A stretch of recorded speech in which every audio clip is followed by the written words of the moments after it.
Boa noite. Boa noite a todos que estão aqui, ao pessoal do Face que está acompanhando a gente também. Vou dar os recadinhos. Essa semana tem a sopa, então é sábado. Quem puder vir, doar um pouquinho do tempo, começa aí às 10h30 a preparação.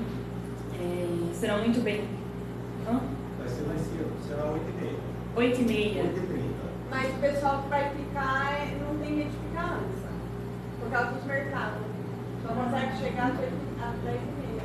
Então é 10h30 mesmo, viu? O pessoal pode vir 10h30 para estar ajudando, serão muito bem recebidos. E essa semana também começa o Bazar das Roupas. Começa amanhã, 10 horas da manhã, vai ficar até 5h30, né? E no sábado também começa 8 horas. E hoje a gente vai precisar de uma ajudinha para organizar aqui as cadeiras, depois da palestra e do passe, e também para organizar as roupas. Quem puder ficar, nossa, principalmente quem tem um pouquinho aí mais de força para pegar as caixas, trazer as caixas aqui para frente para poder organizar. Então quem puder ir doar meia horinha da noite de hoje, depois do trabalho, a gente já agradece de coração. Olha o Fernando que vai coordenar. O Fernando que vai coordenar essa arrumação. Aí, ó, que beleza. Agradecer a nossa irmã Cecília por mais uma quinta-feira, né? Todo mês aí a gente tem esse estudo do Evangelho que é muito importante, né? Porque o que é um espírita sem conhecer o Evangelho, né? Então, gratidão. E o irmão Ricardo vai estar vindo fazer a prece para iniciar a nossa noite.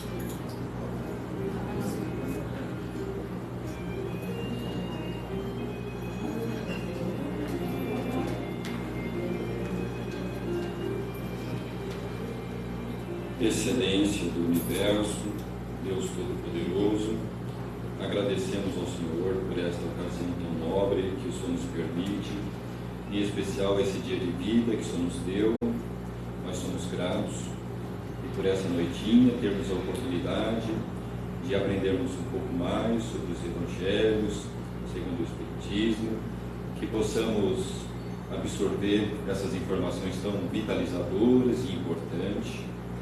Pedimos em especial a bênção da nossa anfitriã da casa, da nossa irmã Estela, entre muitos outros espíritos apoiadores nessa obra tão nobre.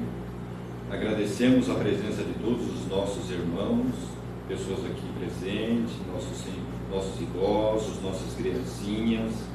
Agradecemos a presença de todos os jovens. É um grande privilégio podermos estar reunidos e podermos falar sobre o nosso Mestre Jesus, podermos assim absorver esse conhecimento que é vitalizador no sentido espiritual para todos nós. Pedimos uma bênção especial para a irmã Cecília, que nos fará essa parte tão importante, que a espiritualidade possa estar com ela apoiando. Agradecemos a todos e em especial chegamos nesse momento, nessa ocasião, pedindo pelos méritos do nosso Mestre, o nosso Senhor Jesus Cristo. Assim seja. Convidamos a irmã Cecília.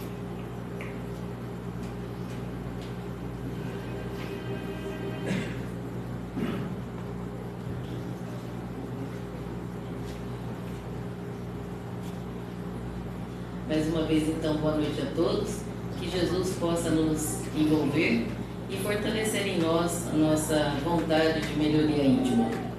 Nós vamos retomar então o capítulo 7, antes de entrarmos no item 11.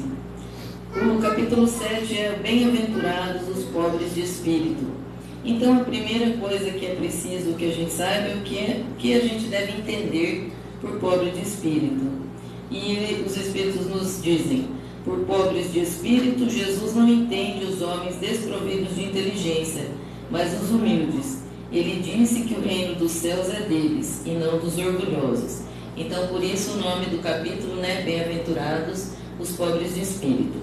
Nesse capítulo todinho, os espíritos vêm falar da humildade, que é uma virtude muito importante para que a gente possa adquirir as outras virtudes, né? É através da humildade que a gente aceita os desígnios de Deus, aceita Deus como uma inteligência superior, a força, né, que dirige o universo, que prevê e preside a tudo o que acontece, desde a nossa criação até o nosso progresso, né, rumo à perfeição. O outro item, então, em relação a esse dizer, né, dos pobres de espírito, eles complementam, em dizendo que o reino dos céus é para os simples. Jesus quer dizer que ninguém é nele admitido sem a simplicidade de coração e humildade de espírito. Que o ignorante que possui essas qualidades será preferido ao sábio que crê mais em si que em Deus. Em todas as circunstâncias, ele coloca a humildade no plano das virtudes que nos aproximam de Deus e o orgulho entre os vícios que nos distanciam dele. Então, é claro, quando uma pessoa se acha muito, né, acima da média, muito inteligente, normalmente ele tende a rejeitar a figura divina como criador de tudo, né? Então ele pensa que a ciência está aí para resolver todos os mistérios e que a inteligência dele é capaz de resolver tudo isso, e Deus é uma figura um tanto mitológica, que ele não tem certeza se ele acredita ou não, e que na verdade então ele se basta. Todo aquele que se eleva será rebaixado. Então os discípulos perguntaram a Jesus: quem é o maior no reino dos céus? E Jesus respondeu: eu vos digo em verdade que se vós não vos converterdes, e se não vos tornardes como crianças, não entrareis no reino dos céus. Todo aquele, pois, que se humilhar e se tornar pequeno como esta criança, será o maior no reino dos céus. E todo aquele que recebe em meu nome uma criança, tal como acabo de dizer, é a mim que recebe. Então, de novo, né, Jesus menciona outros parâmetros de humildade, de simplicidade. Então, a criança também, ela ainda na infância não tem a pretensão de saber mais do que ninguém, não tem esse conceito de infalibilidade, ela está aberta a muitos aprendizados e não se opõe a nenhuma ideia nova que lhe seja apresentada. E Jesus menciona várias outras coisas, né, fazendo referência à humildade.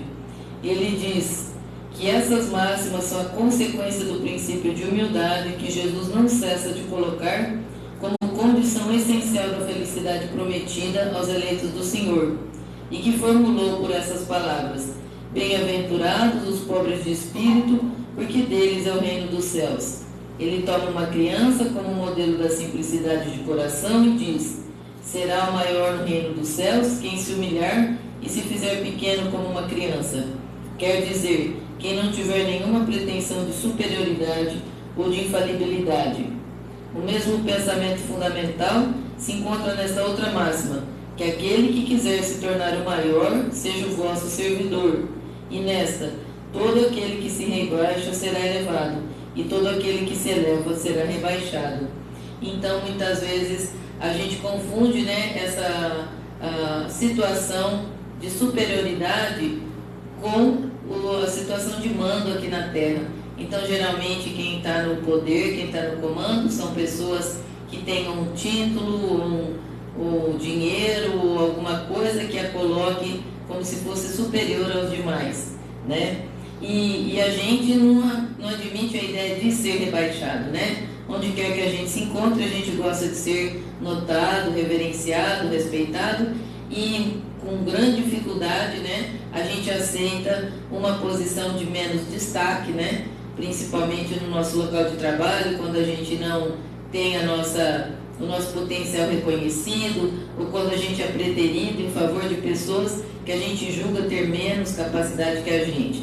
Então Jesus sempre colocou isso: se a gente for convidado para uma festa, que a gente vai e sente lá no último lugar, porque a hora que o anfitrião chegar, ele vai nos chamar e falar: tome o seu lugar de direito. Então aí a gente vai ser notado, do que se a gente chegar e sentar lá no primeiro lugar e o dono da festa chegando fala: você vai então para o outro lugar, porque nesse lugar está reservado para quem é mais importante, né? Então a gente normalmente quer chegar nas festas, nos lugares, e ser o primeiro a chegar para pegar o melhor lugar.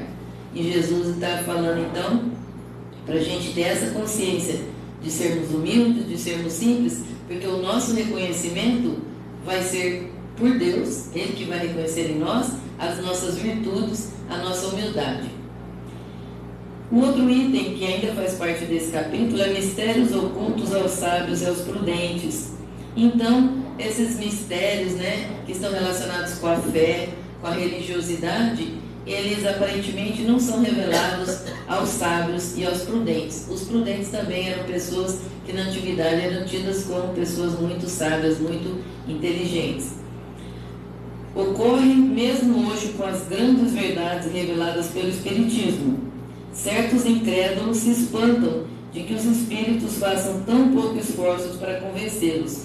É que esses últimos se ocupam daqueles que procuram a luz de boa fé e com humildade, de preferência aqueles que creem possuir toda a luz e parecem pensar que Deus deveria estar muito feliz em conduzi-los para si, provando-lhes que existe. Então tem muita gente que fala, ainda mais agora nessa fase que a gente está de muita turbulência, a gente pensa, por que então que os espíritos, que Jesus não manda uma ordem para que tudo isso seja mudado de repente, que essas grandes levas de espíritos evoluídos, por que eles não interagem ou eles não atuem de uma maneira mais direta no comportamento humano, impedindo que essas calamidades morais que a gente vê acontecendo, aconteçam. E exatamente por isso, porque as pessoas de boa fé, as pessoas humildes, elas aceitam essas verdades, elas procuram estar conectadas com Deus e procuram agir de acordo com os mandamentos de Jesus. As pessoas orgulhosas que se acham crer muito, elas acham então que o fato delas passarem a reconhecer a existência de Deus e de Jesus vai fazer uma grande diferença na espiritualidade. E elas ficam esperando isso, uma prova cabal, para que elas possam se voltar a Deus e acreditar em Deus. Então Deus não precisa nada disso. Ele não precisa de que essas pessoas que esperam uma prova cabal precisem ser realmente provadas e para que elas passem a aceitar a Deus e a Jesus. Então a gente tem que naturalmente fazer isso com o nosso coração, com a nossa fé verdadeira e esclarecida, e não ficar esperando uma prova para que como se a minha figura fosse importante demais para Deus e fosse fazer uma grande diferença no fim das contas. E é isso que então Deus quer que a gente tenha o mérito disso, de estarmos conectados com Ele, porque sabemos e aceitamos que somos suas criaturas. Essas pessoas, elas não têm essa aceitação ainda. Elas acham que estão ali de igual para igual para Deus, e que o conhecimento delas os basta, e que essa história de Deus é uma coisa que está muito na parte da fantasia. Então isso era só para a gente relembrar que esse capítulo todo vem falar dessa virtude, então, da humildade, da nossa simplicidade, da nossa aceitação da figura de Deus e de Jesus. Em relação à instrução dos espíritos, eles vêm falar sobre o orgulho e a humildade. Então são as duas coisas opostas, a virtude da humildade e a invirtude do orgulho. Que a paz do Senhor seja convosco, meus caros amigos. Venho até vós para vos encorajar a seguir o bom caminho. Aos pobres espíritos que antigamente habitavam a terra, Deus dá a missão de vir vos esclarecer. Bendito seja pela graça que nos concede em poder ajudar o vosso adiantamento. Que o Espírito Santo me ilumine e me ajude a tornar a minha palavra compreensível e que me conceda pô-la ao alcance de todos. Todos vós encarnados que estáis na dificuldade e procurais a luz, que a vontade de Deus me ajude para fazê-la brilhar aos vossos olhos. Então aqui, o espírito de Lacordaire que vem dar essa mensagem, primeiramente ele agradece a Deus a oportunidade de poder voltar, como desencarnado, a nos alertar para o bom caminho. E ele pede então que essa vontade que a gente tenha de descobrir isso, de seguir por esse caminho, possa ser iluminada ainda mais pela misericórdia divina. A humildade é uma virtude bem esquecida entre vós. Os grandes exemplos que vos foram dados são bem pouco seguidos, e todavia, sem a humildade, podeis ser caridosos para com o vosso próximo? Oh, não, porque esse sentimento nivela os homens. Diz-lhe que são irmãos, que devem se entreajudarem e os conduz ao bem. Sem a humildade vos adornais de virtudes que não tendes, como se trouxesseis um vestuário para esconder deformidades de vosso corpo. Recordai aquele que nos salva. Recordai sua humildade, que o fez tão grande e o colocou acima de todos os profetas. Então, é claro que para a gente admitir que precisa de virtudes, que precisamos nos melhorar, a gente precisa ter essa humildade, né? O orgulho é o terrível adversário da humildade. Se o Cristo prometia o reino dos céus aos mais pobres, foi porque os grandes da terra imaginam que os títulos e as riquezas são recompensas dadas ao seu mérito, e que sua essência é mais pura que a do pobre. Eles creem que lhes são devidos, e por isso, quando Deus nos retira, acusam-no de injustiça. Ó irrisão e cegueira! Deus os distingue pelos corpos? O envoltório do pobre não é o mesmo que do rico? O Criador fez duas espécies de homens? Tudo que Deus fez é grande e sábio. Não lhe atribuais nunca as ideias que nascem nos vossos cérebros orgulhosos.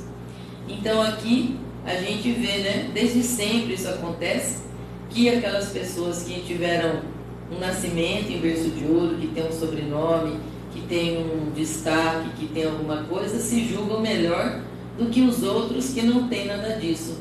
Sendo que, na verdade, se a gente for observar duas pessoas, né, despidas, ninguém vai ver nenhuma diferença entre uma e outra. Nem mesmo no sangue, se for examinado, vai ter nenhuma diferença entre o sangue de um nobre ou o sangue de um plebeu. Ó rico, enquanto dormes sobre teus tetos dourados, ao abrigo do frio, não sabes que milhares de teus irmãos iguais a ti estão estirados sobre a palha? O infeliz que sofre de fome não é teu igual? A essas palavras teu orgulho se revolta, bem o sei. Consentirás em dar-lhe esmola, mas apertar-lhe a mão fraternalmente? Jamais.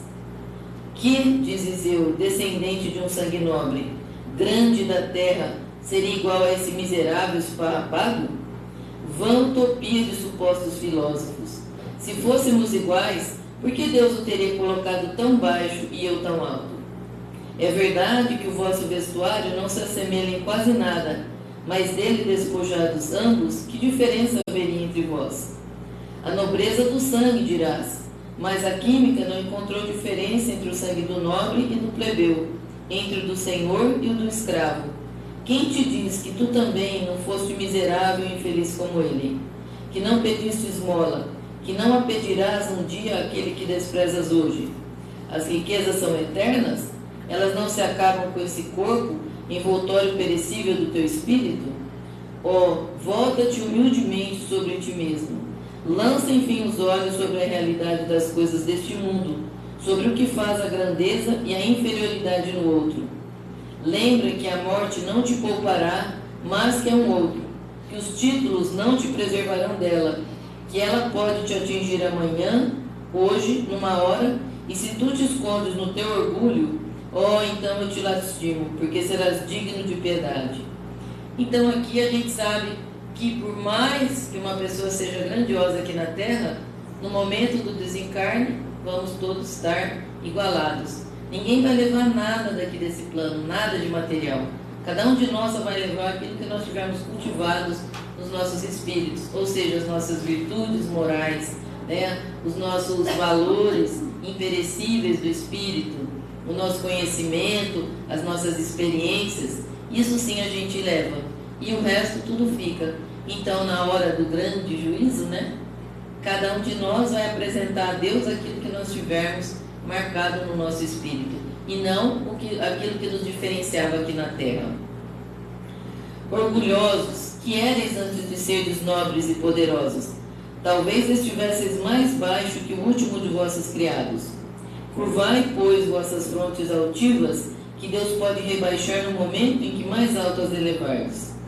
Todos os homens são iguais na balança divina, e só as virtudes o distinguem aos olhos de Deus. Todos os espíritos são de uma mesma essência, e todos os corpos são modelados com igual massa. Vossos títulos e vossos nomes não os mudam em nada, ficam no túmulo, e não são eles que dão a felicidade prometida aos eleitos. A caridade e a humildade são seus títulos de nobreza. Pobre criatura, és mãe, teus filhos sofrem, têm frio e fome. Vais curvada sob o peso da tua cruz, humilhar-te para lhes conseguir um pedaço de pão. Oh, eu me inclino diante de ti. Quanto és nobremente santa e grande aos meus olhos. Espera e ora. A felicidade ainda não é deste mundo. Aos pobres e oprimidos que nele confiam, Deus dá o reino dos céus.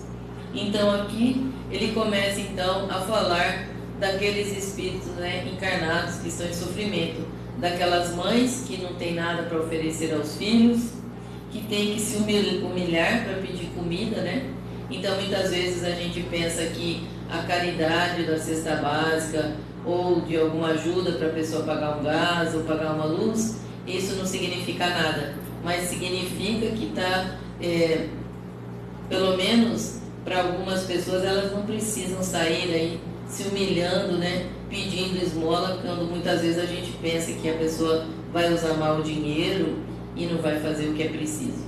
Na verdade, algumas pessoas assim o fazem, mas isso não cabe a nós julgar, Mas se a gente tivesse que pedir alguma coisa, a gente teria bastante dificuldade. E muitas vezes, por conta do próprio orgulho, não fazem isso, Elas preferem ficar à míngua do que sair pedindo, porque isso é bastante humilhante. E tu, jovem donzela, pobre criança devotada ao trabalho, às privações, por que esses tristes pensamentos? Por que chorar? Que teu olhar se eleve, piedoso e sereno até Deus. Aos passarinhos ele dá alimento. Tem confiança nele e ele não te abandonará. O ruído das festas, dos prazeres do mundo, fazem bater teu coração. Gostarias também de ornar tua cabeça de flores e misturar-te aos felizes da terra. Disseste que poderias, como essas mulheres que vês passar, extravagantes e risonhas, ser rica também. Oh, cala-te, criança! Se soubesses quantas lágrimas e dores sem nome estão escondidas sob esses vestidos bordados, quantos soluços abafados sob o ruído dessa orquestra alegre, preferirias teu humilde retiro e a tua pobreza.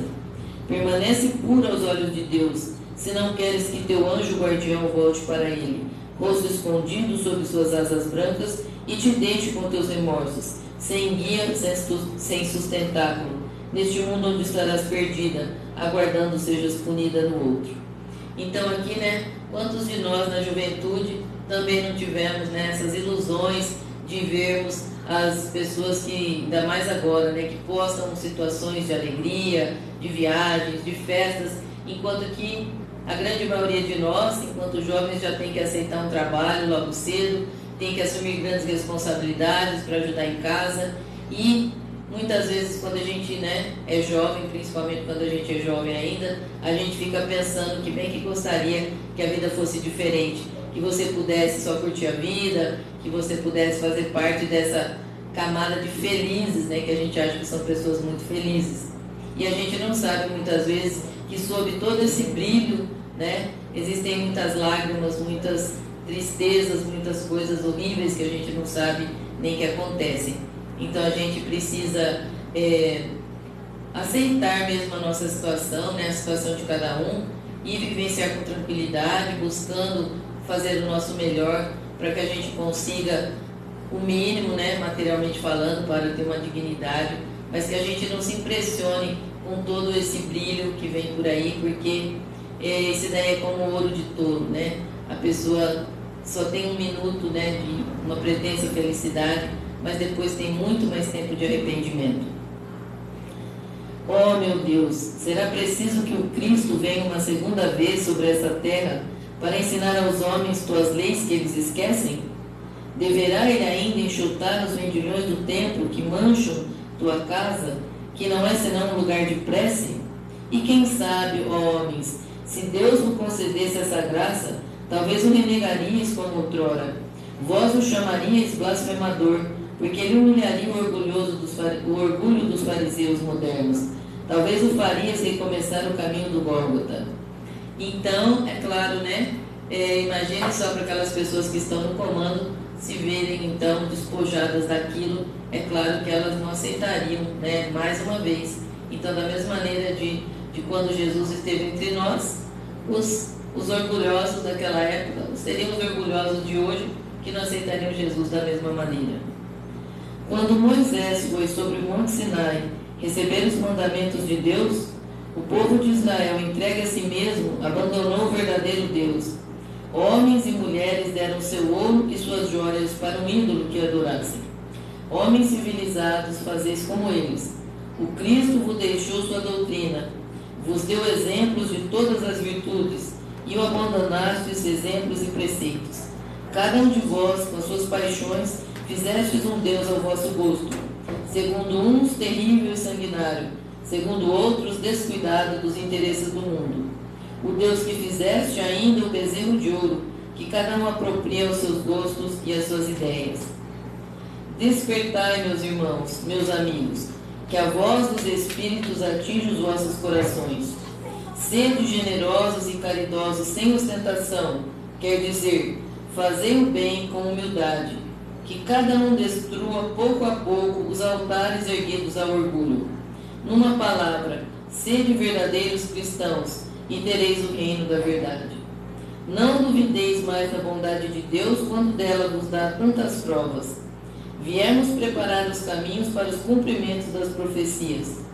Quando o Senhor vos der uma manifestação mais radiosa de sua clemência, que o enviado celeste não encontre mais em vós, senão uma grande família.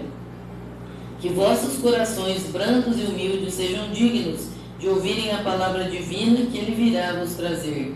Que o eleito não encontre sobre seu caminho senão as palmas depositadas pelos vossos retorno ao bem, a caridade, a fraternidade, e então vosso mundo se tornará o paraíso terrestre. Mas se permanecerdes insensíveis à voz dos Espíritos, enviados para depurar, renovar vossa sociedade civilizada, rica em ciência e todavia tão pobre em bons sentimentos, não vos restará mais senão chorar e gemer sobre vossa sorte. Mas não será assim. Retornai a Deus vosso Pai, e então nós todos, que houvermos servido ao cumprimento da sua vontade, entoaremos um cântico de ação de graças, para agradecer ao Senhor por sua inesgotável bondade e para glorificá-la em todos os séculos dos séculos. Assim seja. Lacordaire. Então a gente percebe aqui que nós temos que nos preparar, na verdade, para essa grande mudança que está por ocorrer. Então é preciso que a gente esteja preparado, né, com as nossas roupas para o festim de núpcias, para podermos participar do banquete divino quando a Terra passar para um planeta de regeneração.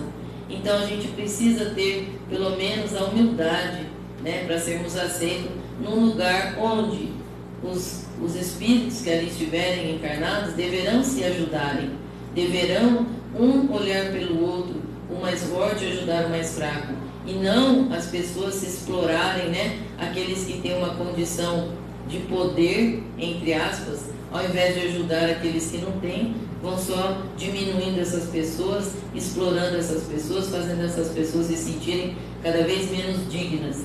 Então, para isso, a gente precisa estar preparado. E essa preparação é através desse treino da humildade, da caridade com humildade. Não só de dar um pedaço de pão, mas de também dar a mão àquela pessoa, né? Dar abrigo, dar um amparo moral e espiritual. E não só, dá lá aquela roupa lá, dá lá aquele saco de arroz e não querem conversar com a pessoa, não querem saber o que se passa com ela. O outro item que ainda também vem falar do orgulho e da humildade é através do bispo de Argel, Adolfo. Homens, por que lamentais as calamidades que vós mesmos amontoastes sobre as vossas cabeças? Menosprezastes a santa e divina moral do Cristo. Não vos espanteis, pois, que a taça da iniquidade tenha transbordado de todas as partes. A inquietação se torna geral. A quem inculpá-la, senão a vós, que procurais incessantemente vos esmagar uns aos outros? Não podeis ser felizes sem benevolência mútua, e como a benevolência pode existir com orgulho? O orgulho, eis a fonte de todos os vossos males. Dedicai-vos, pois, a destruí-lo, se não quiserdes perpetuar suas funestas consequências. Um só meio de vos oferecer para isso, mas este meio é infalível: tomar por regra invariável de vossa conduta a lei do Cristo, lei que tendes repelido ou falseado na sua interpretação. Por que tendes em tão grande estima aquilo que brilha e encanta os olhos, antes daquilo que toca o coração? Porque o vício da opulência é o objeto de vossas adulações, quando não tendes senão um olhar de desdém para o verdadeiro mérito na obscuridade. Que um rico debochado, perdido de corpo e alma, presente em qualquer parte, e todas as portas lhe serão abertas, todos os olhares são para ele, enquanto que mal se digna conceder um cumprimento de proteção ao homem de bem que vive do seu trabalho. Quando a consideração que se concede às pessoas é medida pelo peso do ouro que possuem ou pelo nome que ostentam, que interesse podem elas ter de se corrigirem de seus defeitos? Então é exatamente o que a gente vê na sociedade atual.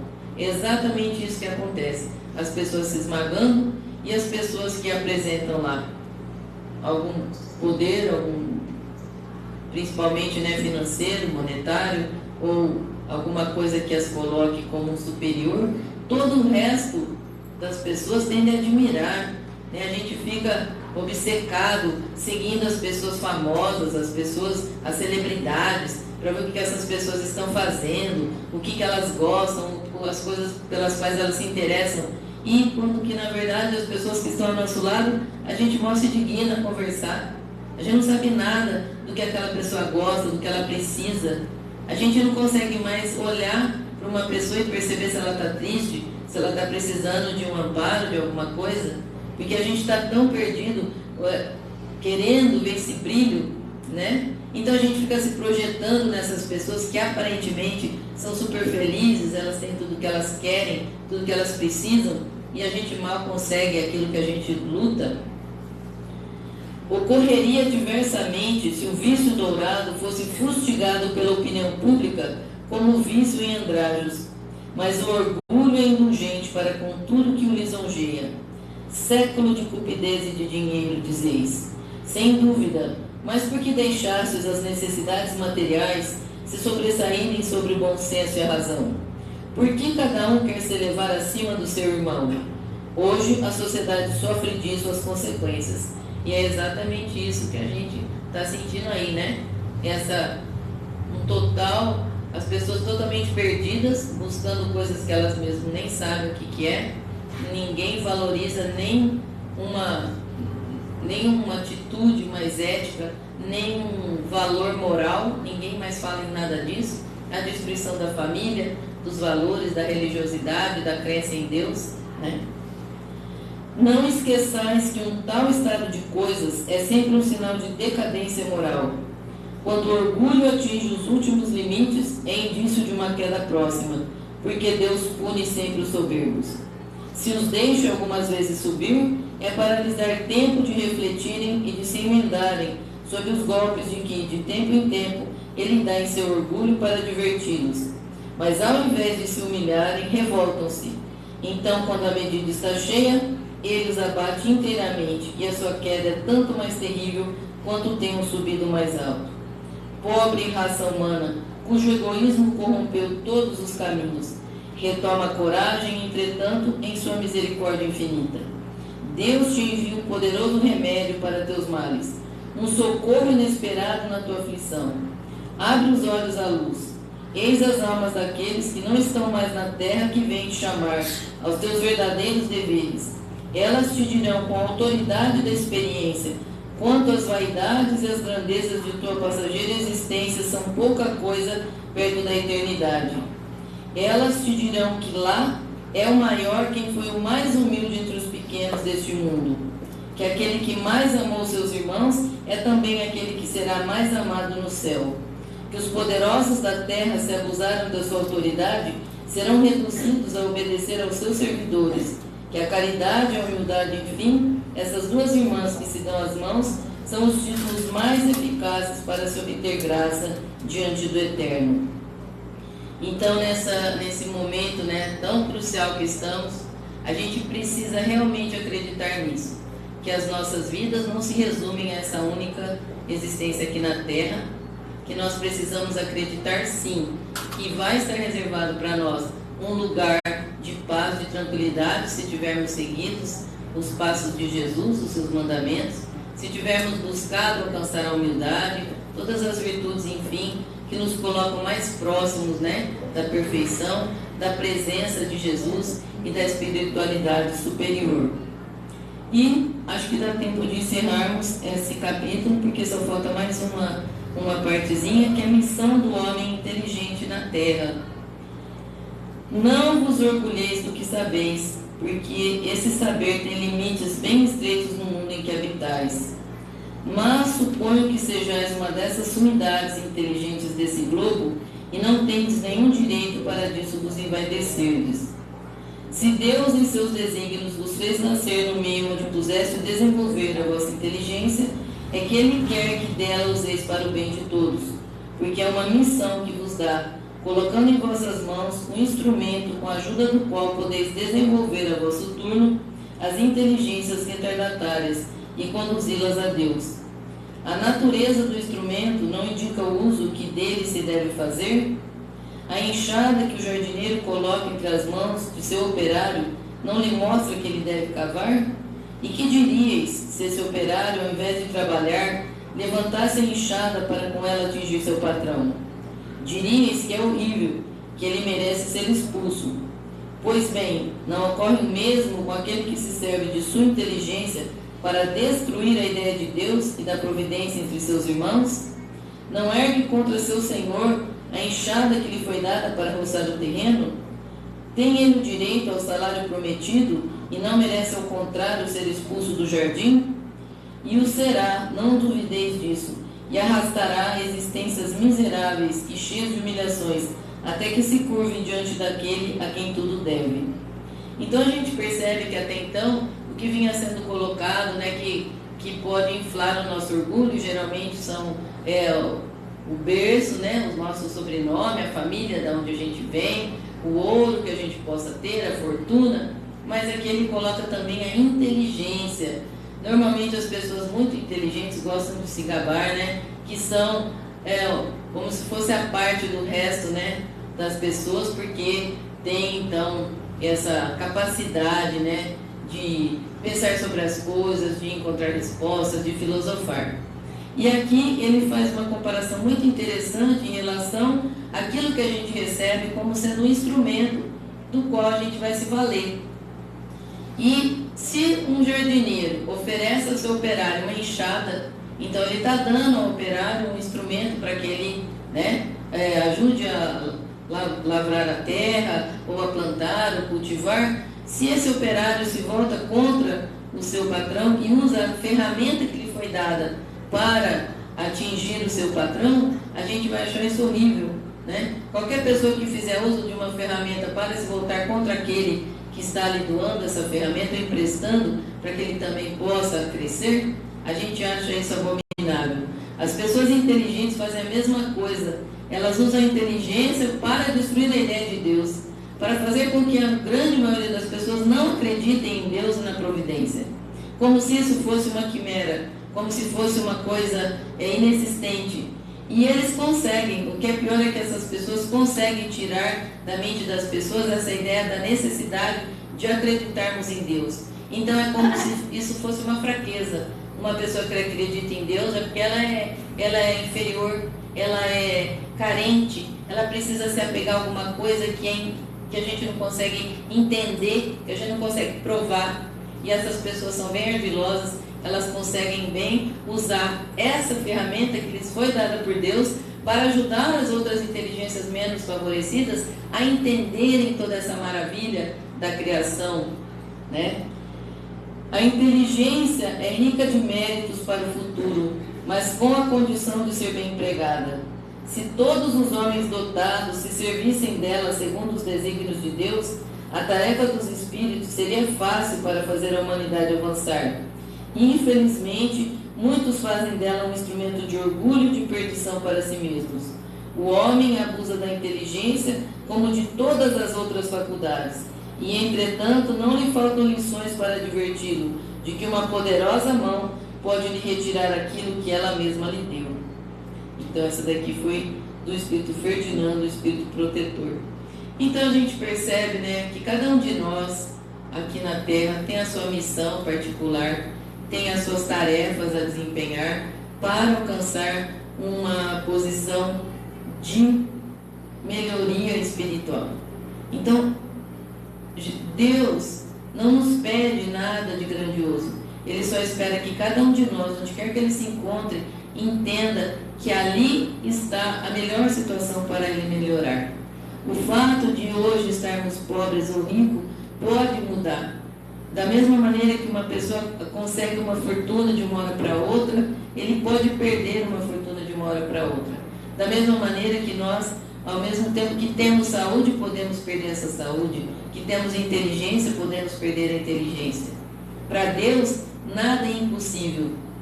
Então a gente não pode achar que as outras coisas das quais nós não temos é o que vai fazer a diferença na nossa vida. É nos dado o direito de buscarmos tudo aquilo que quisermos, materialmente falando. Mas principalmente devemos lembrar que o que vai sobreviver à morte é o espírito e não o corpo. E para o corpo as coisas da matéria bastam, mas para o espírito é preciso que a gente cultive as coisas do espírito, as virtudes. E aí sim estaremos bem, porque a nossa vida é eterna, a nossa vida de espírito é eterna e a nossa vida de encarnados é passageira.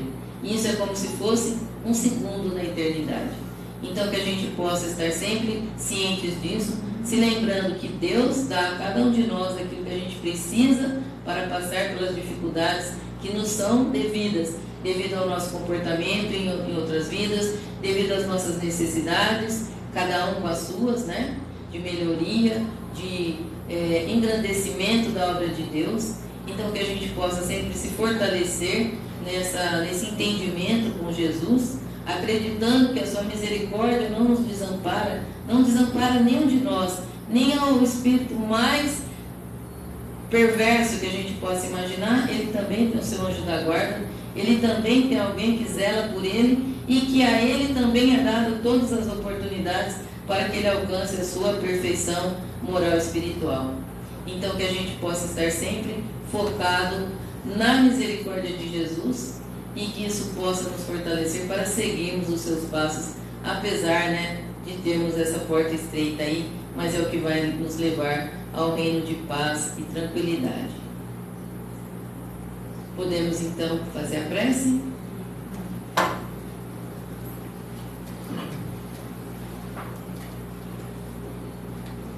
Mais uma vez então, vamos nos esquecendo dos problemas que vão lá fora, elevarmos os nossos pensamentos a Deus e a Jesus, nos lembrando da sua imagem tranquila, se aproximando com os braços abertos, o olhar sereno, coração pulsante de amor por essa humanidade que ainda insiste em se fazer surda aos seus apelos, a trazer o coração endurecido ainda ao seu amor que há tanto tempo nos espera. Que possamos, Jesus, nesse momento, permitir que os nossos olhares se cruzem, e quando isso se der, que esse teu amor derreta o gelo dos nossos corações, nos mostrando que somos todos irmãos, que fomos criados, Senhor, à imagem e semelhança de Deus, que precisamos aprender a nos amar, a deixarmos de lado o nosso orgulho, a nossa prepotência e simplesmente aceitarmos que Tu estivestes entre nós, Senhor, mostrando o coração mais humilde, mais manso, mais sereno, com aquela paciência infinita a nos chamar para que possamos seguir os Teus passos, pois Tu és o caminho, a verdade e a vida, a nos conduzir até Deus. Nesse momento, então, Senhor Jesus, elevando uma prece de Pai Nosso, os nossos corações Te pedimos, Senhor Jesus, que intervenha por nós, que nos envolva na Tua misericórdia, que fortaleça esses Seus trabalhadores para que eles possam ter paciência conosco, nossos anjos de guarda, nossos espíritos orientadores, para que não desistam de nós, Senhor, para que possamos estar juntos e que no futuro bem próximo possamos estar todos num banquete divino, comemorando a nossa entrada a um planeta de regeneração.